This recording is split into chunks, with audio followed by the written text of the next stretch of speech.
Hi, my name is Jeff Agano, and welcome to the Harpin On Rugby podcast. Joining me this week is someone back for cap number 76. Welcome back to Mr. Tom Coleman. Evening, Jeff. How are you? Good to be back. Not too bad at all. Great to have you for another Irish victory. Always good. Always good to do a wrap pod after a win. But so let's turn our attention to that feature match of the week, and we'll start as ever with a generic 80-word summary of how things went. Ireland ground out a 27-17 win after a tense physical contest in Dublin. Stockdale's early try was matched by a brilliant solo effort from Carré, leaving Ireland 12-10 ahead at half-time. Conan struck after the break, but Wales stayed in touch through Botham's close-range finish. With the gap at 19-17, pressure mounted, yet Osborne's bonus point try and Williams' yellow card proved decisive. Crowley's late penalty sealed victory, while Wales' defensive progress remained a clear takeaway. Now, obviously, we're going to go to in a little bit more detail than that. And to start with this week, although we're always delighted with the bonus point win, we are going to kick off with a bit of a negative slant because looking for a continuation of the form from Twickenham after doing that, with all due respect to the Welsh, and we will harp on their many positives later, the fact that we led them by just 2 points at home with 12, 13 minutes left was concerning. Tom, are you noticing some inconsistency there? Yeah, I think in some ways this game was a microcosm of our form in the Six Nations so far. You know, we just didn't come out of the traps. You know, quick context or quick recap, we didn't really come out of the traps against France. That game was over pretty quickly before we got going. Italy, even though Italy have, you know, any avid watcher of the Six Nations will know Italy are improving, and it's not just a cliche anymore. But it was a difficult day as well. Ireland weren't great that day. I was in the Aviva that day myself. Very inconsistent about what we were trying to do. Then all of a sudden we exploded into life against England and had that massive win.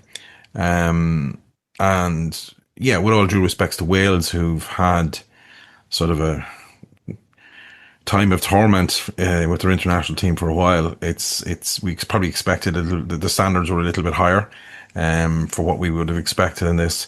So yeah, it's been an inconsistent Six Nations. I know the word out of, you know, the coaching team is that, you know, ongoing trying to fix stuff, and it's new challenge and new way of playing and stuff like that.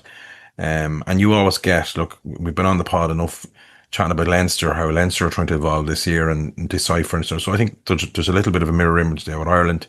But yeah, on the game itself, yeah, I just thought, just inconsistency in our play. You know, if even, as you mentioned there, we were 12-10 up at half time. And it's strange. Rugby at times is not a complicated game. If things are working for you, you stick with it, in my opinion. And what was working for Ireland very early in that half, the first 10, 15 minutes, and the last 10 minutes of that half as well, when we reverted back to it, is we were carrying around the corner and really, you know, tiring out the Welsh in the tight, because physically that's something we've had over this current guise of Welsh team and Scotland, who we play next week. Just really dominant around that corners, around that edge. And that was getting us yards. You know, again, you hear the old cliche, you've got to earn the right to go wide. You know, you've heard that been bandied about when it comes to rugby. And for me, Ireland, the first 10 or 15 minutes, you know, we obviously got to try through Stockdale, and then got, you know, another try could have got another try at that stage as well and Conan was denied. But then halfway, you know, 15 minutes in it, we changed our style of play. We started to truck it wider up the middle and use a lot of balls coming back on the blind side. And for me, it just sort of fell into the Welsh defence, and it gave them the confidence then, because if you're a Welsh team and you're struggling in your matches, which you have done for 2 or 3 years, you will literally cling to anything as a positive in that game to let that kickstart you into other aspects of your game that you're not going well. And the Welsh defence, we sort of played into their hands a little bit, and that just gave Wales the impetus they needed to try and grow as a team. You know, Ireland were on top in the first 10, 15 minutes on the style of play we were playing, but then we just sort of went away from it, and the Welsh defence got on top. You know, huge amount of tackles in that game from Wales. And I know we'll touch on the Welsh defence later on, but for me, it was just Ireland going away from what was working in that first 10, 15 minutes. We did eventually revert back to it. I know Wales got a late try. We did revert back to it towards the end of the half, just a lot more direct, a lot more using our ball carriers in a lot tighter and sucking in Welsh defenders, and then you end up having the right to go wide and punch up through gaps that were coming. Yeah, it was just an inconsistency of tactics, and it gave that little sort of foot in the door for Wales. As I said, if you're a team that's losing that often, you will cling to anything to try and use that as your a sort of a linchpin to what you can do in this game and give you that confidence. It doesn't matter what level of rugby you play at. And Welsh defence gave them the confidence to go, we're in this, and they started putting in big hits, and we were a bit easy to defend. And they were lining us up and dumping us back, and like led by Alex Mann and stuff like that, just huge amount of tackles. And that was enough to give. That was the thing Wales needed to go, okay, we're desperate for a bit of belief, and now we can cling to this because we're putting an Irish team back on their backside several times. And we're for me, from the stands, comfortably reading what we were trying to do in attack. So yeah, I think it's just that inconsistency of what we were trying to do in the half, going away what was working, and eventually coming back to it a bit towards the end of the half. I know you have to change things up. I'm not that thick. You have to keep doing the same thing over and over and over and over again. But it just all of a sudden was a click. We went away from what was working, and we allowed Wales back into the game and allowed them mentally back into the game. I think that was the key thing. A team like that, they're suffering mentally, confidence, even though they had a decent game against Scotland.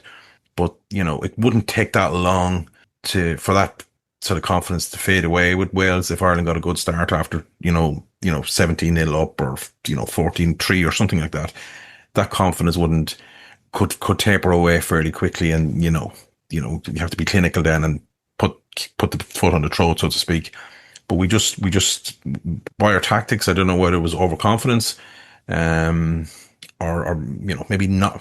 To a degree, I wouldn't have thought it from the Irish coaching team or players, just maybe not respecting the opposition a tiny bit and going, we'll try other things while we're on top. But it's still international rugby. It's still the Six Nations. It's bloody hard. Teams raise their game in these, and, the pride of the jersey, the whatever 10, 15,000 Welsh fans travelling over. They're not there to make up the numbers. So I think it may be a little bit of a lesson learned for Ireland, but I think it just summed up our Six Nations so far, just within that first half, about how inconsistent our tactics and our style of play was. Yeah, because like we say, the game was definitely, it was still very much a contest. It was very much up in the air up until very late in the second half, and it took that yellow card, and we had to get that. We really did need that fourth try, not just for the bonus point, but to guarantee the win. And it was also kind of a pressure of expectation. I was saying, even before the competition began, that the way the fixtures were set up, we had those two away matches, the two toughest away matches, which are supposed to be the toughest anyway, before the break. There's only one off week this year, and we had the two before the break. So if we ended up losing those, we'd have 2 weeks to let those defeats sink in. But as it turned out, we had a really good display at Twickenham, and we got a great win. But we had to try to take that forward 2 weeks. We almost didn't want the off week this time. But the pressure was on us, like you say, to bring that form through. Obviously, you're not going to play the Welsh exactly the same as you play the English, especially home versus away, all that stuff. But like you say, you need to be focused. You need to bring that consistency of focus and bring that kind of form in to kick off. And like you say, we might have been a little bit unlucky. I'm not saying it wasn't rightly ruled out, but if that second try had stuck and we'd gotten that early lead, maybe we could have kicked on. But still, we should have still been able to work out what the Welsh were doing, find a way around them, and it just wasn't really happening. Yeah, no, you're absolutely right. And look, for any Welsh just listening in at the start, we'll definitely get to Wales, and I'll give lots of positives about that. I suppose we can only talk about Ireland's situation in the first half. I just thought we went away from our structure a little bit. And at this level of rugby, structure are the things that break down defences. Like Wales, even though they're in poor run of form, they're no mugs either. And they've famously always been a team that can tackle. And if you fall into that trap of just of playing into their strengths, which we did, as I said, we just ended up going away from our structure a bit. And a sign that I thought we were slightly mentally off is not to harping it back to Leinster, where we had an issue for a few years on restarts. I thought Ireland on against Wales on Friday, nearly said Saturday, I was so used to saying Saturdays with Six Nations, but on Friday was we struggled with our exits after scoring and struggling with trying to get ball and play. We just it's just like we mentally switched off a little bit. It's just that focus when you Jack is up trying to, convert a try or take a penalty, whatever the case may be, and the team is back and maybe having a drink of water on the 10-meter line, and they get ready to receive. We just struggled applying pressure on them again after we scored. It meant no real momentum. And Wales ended up, especially in the second half, with a huge amount of territory. And it was nearly 65% territory in the second half of Wales. And that sort of summed up to me that, we just mentally just weren't right on the edge. I think, maybe it is hard to get up 2 weeks running, but look, this is the Six Nations, but just that edge that we had against England and that focus just wasn't there, against Wales to a degree. Now, in saying that, Wales defended a hell of a lot better than England did. So that's part of that does come into the equation. But yeah, I just felt our bit of focus was overall, and I don't know if all a few changes, and I think that the guys that came in deserve to get their chance. This is not like me saying Timothy shouldn't have started or anything like that. Nothing of the kind. It's just that other teams feed off that, and we were speaking early mentally about how Wales is falling into Wales's hands of being able to defend the way that they defend. It fed a positive mentality for them. And, we sort of fell into that trap a little bit, and it just gave them a momentum. And the reverse was obviously the previous week against England, where Ireland could have come into that game feeling a little bit on a low ebb after a poor performance against France and an indifferent performance against Italy at home. And England let Ireland in straight away mentally. And a good team like Ireland, who've proven themselves over the years, they don't need a second invitation. But we extended the same invitation to Wales by falling into a trap of playing into their hands of where their strong points was, and we just turned out to be very easy to defend. I know this is all on the back of a bonus point win in the Six Nations, which I'm not definitely throwing away, but I'm obviously looking to see growth between match 1 and eventually match 5 against Scotland when they come to town next week. Absolutely, because that is the bigger picture. We want to, especially when we see how the Scots got on. We wanted to see something that we knew we could take forward to next week, and we are happy with the win. We wanted the 5 points, and that's what we would have wanted going into the game, and especially how when you go back to how the first game of the championship went against France, and plus all the injuries we've had, especially in the front row and all that kind of stuff, that we've gotten it together to string these wins together. That is good. But like I say, what you say, we want to see a consistent pattern of play that we can bring forward, and it's not quite there yet. I mean, the Twickenham performance is bookended. We had concerns against Italy as well. We found it difficult to pull away from them, and now we found this with Wales as well. And when seeing how the Scots are playing, if we struggle next week, we could be in trouble. So it is worth bringing up. But we do have positives. Trust me, we're gonna go at them later in the pod. Yeah, absolutely.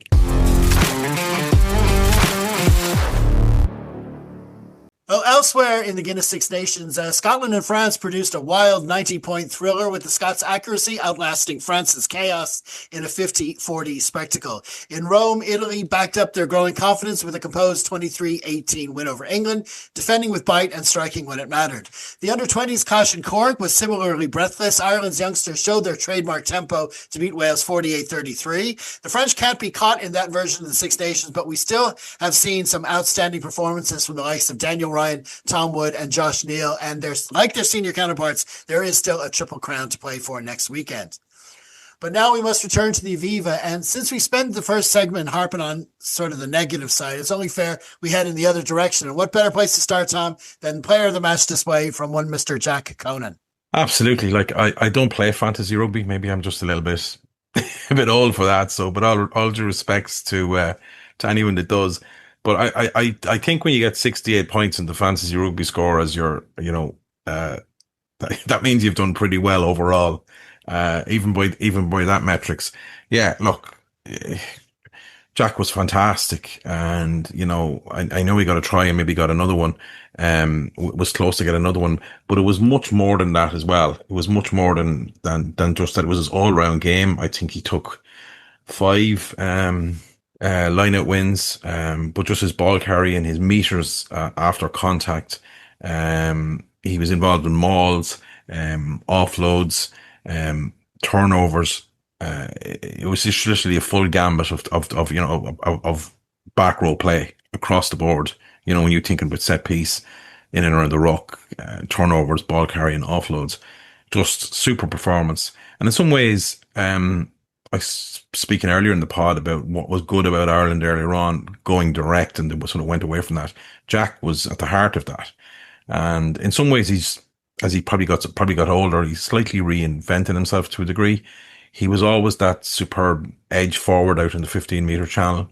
And Ireland and Leinster don't seem to be using him there as much. Obviously, the likes of Ryan Baird, you see him out there, or Dan Sheehan, particularly, you see that. But Jack is, involved a lot more in the tight now, in and around the tight exchanges, and he's always been a physical presence. But just really dominant. For all Wales's endeavour, and there was an endeavour in spades from Wales in the defence. Conan is still a very hard man to stop over certain yards, but he's also like a very underrated, gifted sort of ball carrier, because he, as I said, he was able to get offloads away. A lot of players are absolutely brilliant carriers, and they'll gain yards and they might go to deck, and then all of a sudden you're in a slow ruck situation, and it looks great initially, but it's the second part of that. It's obviously you're using your feet to gain yards, but it's that fight and finish to either offload or present the ball back, and keep the continuity going. It's those little micro skills that I think Jack is just really honed and is really good at. I think he strikes me as a fella. I don't know the chap. Obviously been looking at him a long time in blue, but he just always strikes me as the type of guy that tries to fix the small details in his game to be a better overall player. That's just from the outside looking in, that he's continuously trying to tweak where he can get better, where it's line out, his offloading game, etc., etc., etc. So yeah, like, just a brilliant all round performance, and thoroughly deserved man of the match. Yeah, absolutely. I mean, you could say his performance was phenomenal, and you could also say that he, in some way, is sort of a phenomenon in Irish rugby, because when you look at his history with both Ireland and Leinster, the way those two squads are constructed. I mean, you take him out of Irish rugby and you drop him into any other squad, possibly on the planet, and he starts week in, week out, pretty much, I'd say, a player like him. But just the way it's worked out for both Leinster and Ireland, like if Ryan Baird was fit, Ryan Baird was in a rich vein of form before he got injured, and I'd say there was a good chance that Ryan would be playing 6, and Conan always seems to end up on the bench, with Caelan Doris being our skipper and our number 8, so he's there. That's where he's going to play, unless you move him to 7. You know what I mean? You got to move him around. So Jack Conan is almost someone has to be injured or being rested or something for Conan to start, which is ridiculous because he'd be starting anywhere, And when he does play, he comes off the bench, or if he starts, whenever he's playing, he always gives it all, and he's he definitely lets you know he's there. But it was just. This was just a classic example of what he can do from start to finish, and he plays 80 minutes, and he gives as much at the end as he does at the start. Yeah, his career arc is a little bit like the great Keane Healy. Keane, was always a whippersnapper like Jack McGrath, getting his place for Ireland, and Keane would go off and improve his game and come back, and here's Jack doing the same again. I know Ryan Baird is unlucky through injury not to be involved. As you say, it's not a case of him missing out for form, but just Ireland has always had a plethora of back rows, and there's some really good young back rows coming up.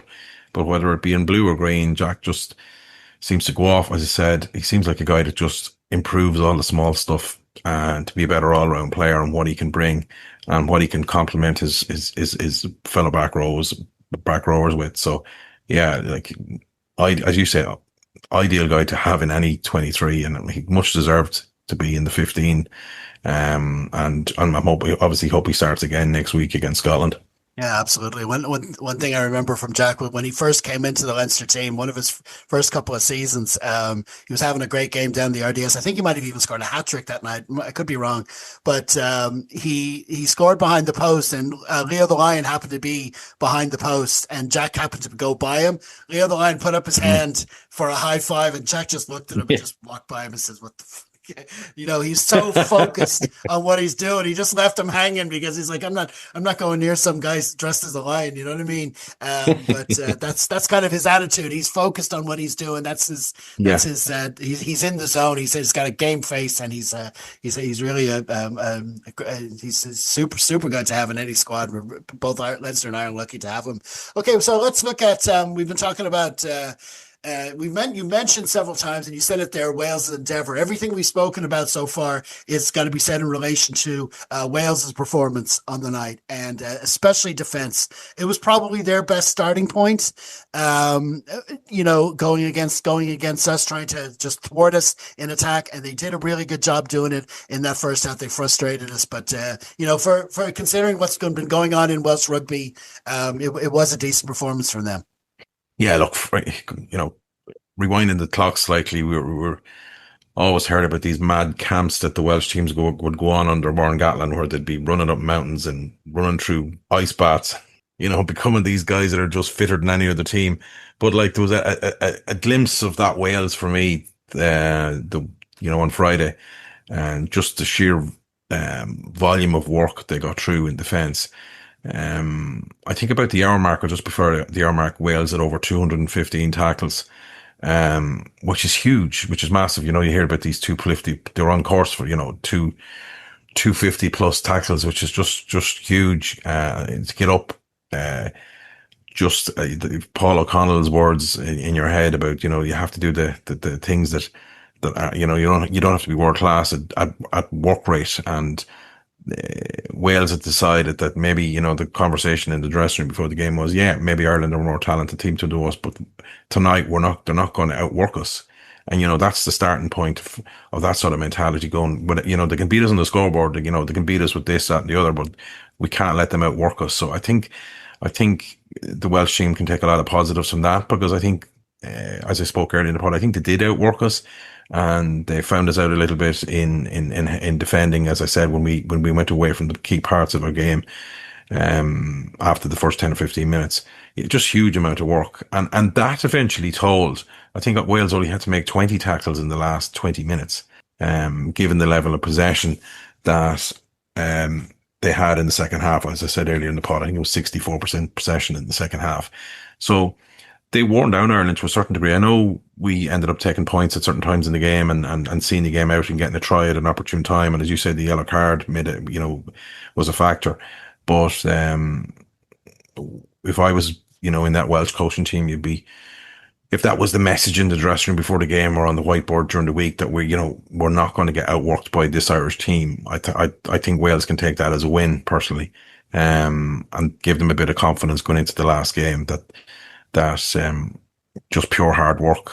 I'm sure they're doing lots of reps on the training paddock, and for a lot of that to come off on the pitch for them should give them great confidence going forward, because, you don't want to sound, a bit backhanded compliment to Wales, but the fact of the matter is, I think they've won 2 games out of 25 or something like that. Mm. So uh, every little win is a massive win for them, and you're not trying to give them false praise just because they ended up losing the game.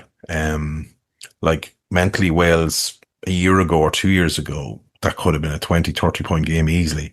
So, the first part of trying to fix things is in the mental side of it. And I think Wales did do that.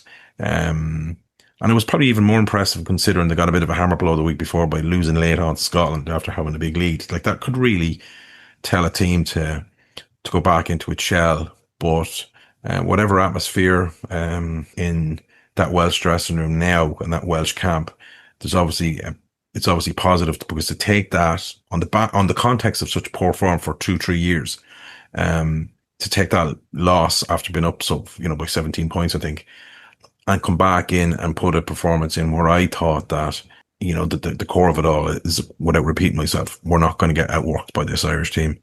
I think that a lot of credit goes to the coaching team and the leadership players within that group to do that, and let alone that they front up, but they defended very well and brought us into areas of our attack that they were able to close down.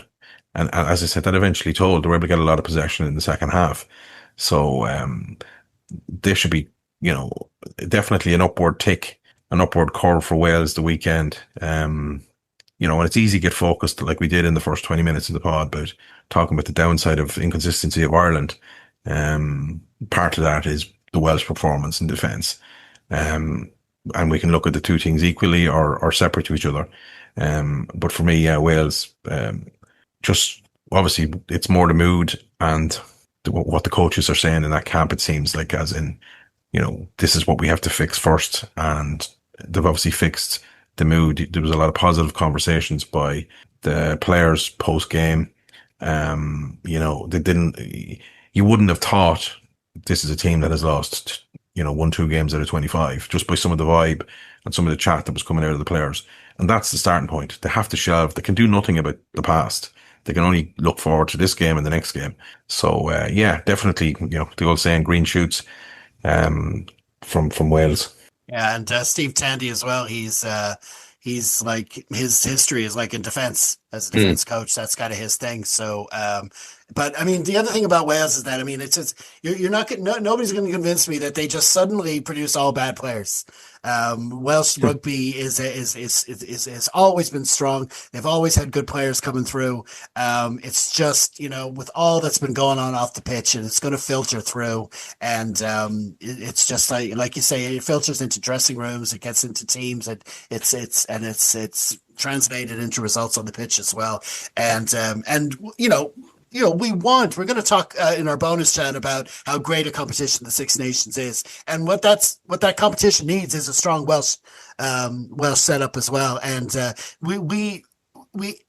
although we're happy to have beaten Wales, obviously, but we want it to be tough. Do you know what I mean? You want to say, God, Wales are coming over and this isn't going to be easy. And, we take a 1-point win.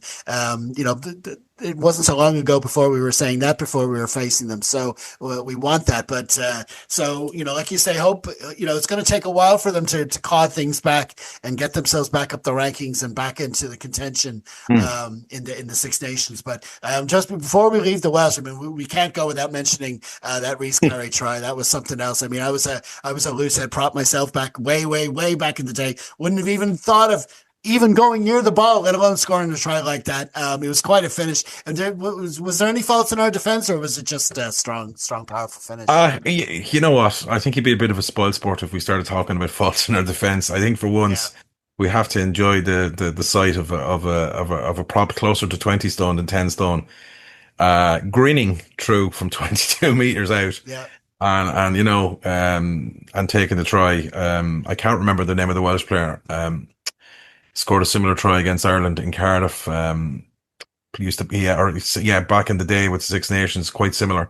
But yeah, look, you have to it's one of those things for anyone that's been a forward to go, all fair dues to him, and what a try, what a moment for him, and that's one for his highlight reel for his kids and grandkids when they get older. This Yeah, and talking about old school, I'm trying to remember the name.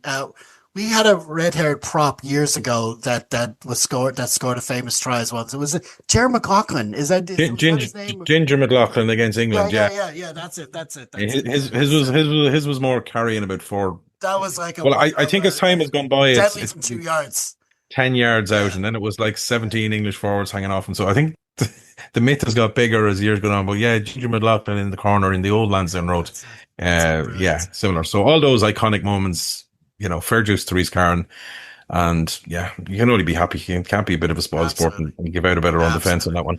Okay, so two more quick things.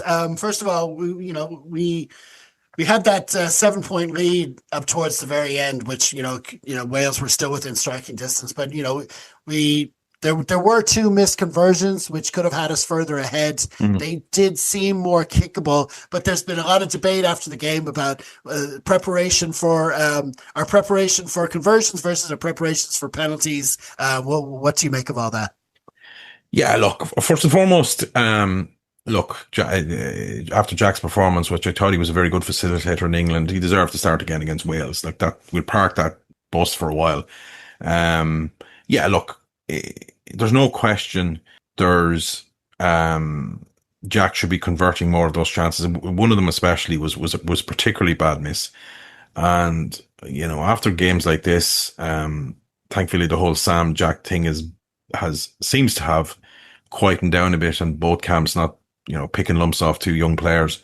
I've read everything online about how it's Johnny Sexton's fault that the kickers are doing, and that he's not using his own tee because Ireland provide the tee. And I'm like, oh no, a 10 will always have his own tee. I don't know where people think of these things. That tee would be in his bag, and he would be kicking it at Munster and he'd be kicking it at Ireland. Besides, is it a tee that's lopsided? How different are the damn things? Yeah, I know there was a lot of analysis going online about, copy and sell Sexton's style where the ball is slightly tilted in the tee. For me, one interesting observation from it was that Jack's percentage with penalties is a lot higher than it is, Jack's percentage with penalties is a lot higher than it is with conversions, and it's down to his time management. As in, normally when there's a penalty given, the ball is dropped and that's where the penalty goes. So, Crowley's there, maybe Gibson Park or whoever's with him throws the ball, he's there. Where with the conversions, as soon as that ball is dotted down by the try, by the try score, Crowley has to get from there to put the ball down. But the clock is already ticking. So with the penalties, he has the 30-40 second thing to go through his routine. I know with the new time constraints with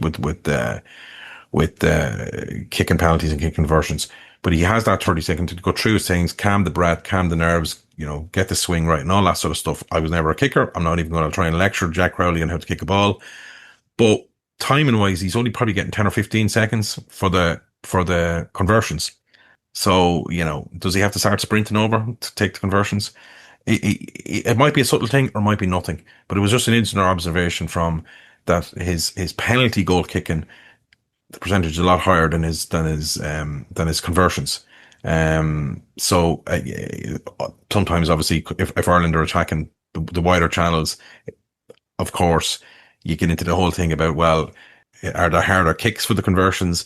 Because if you've got a penalty out wide, you don't tend to go for it. You tend to go for the corner. So you can get into a whole gambit of things to disprove what I'm saying, and that's fine for anyone that's listening.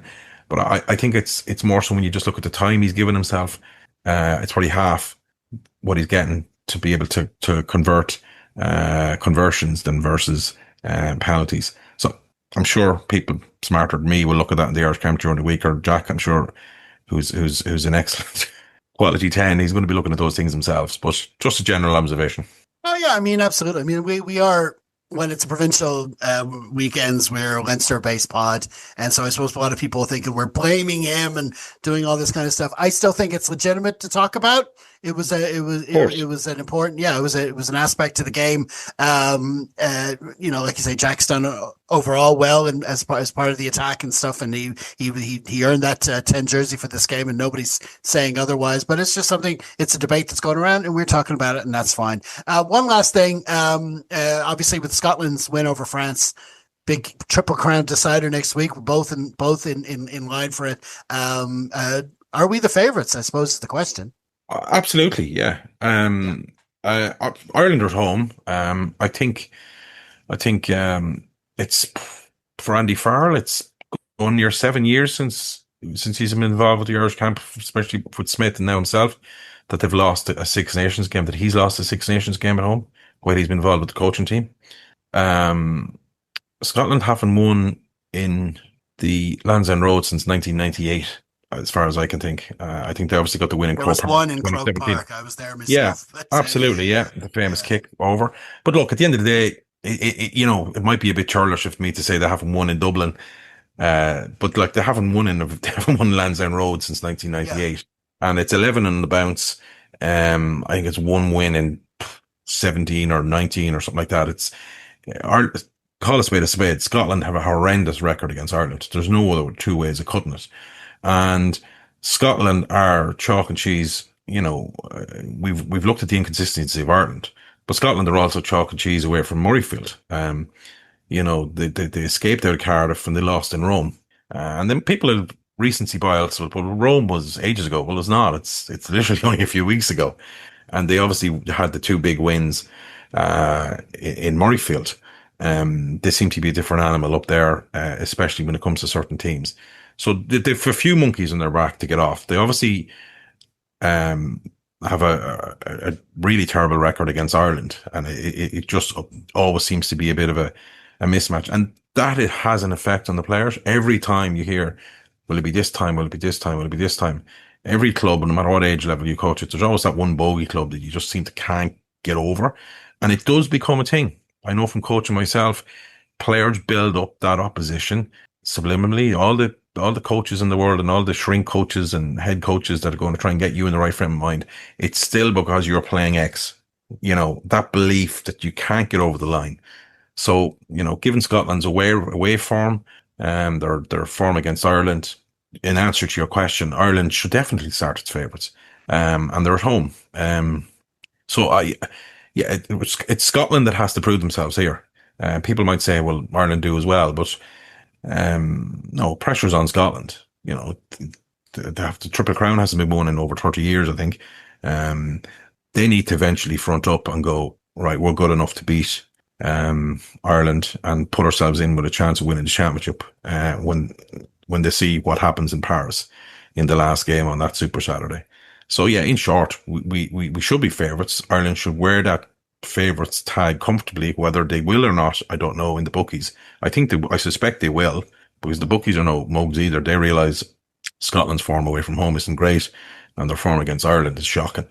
But again, going back to what we spoke about, and anyone listening to the main pod about the Irish game, if Ireland can play to their strengths and take Scotland up front, and earn that right to sort of punch holes after that, then Scotland could be in a bit of difficulty.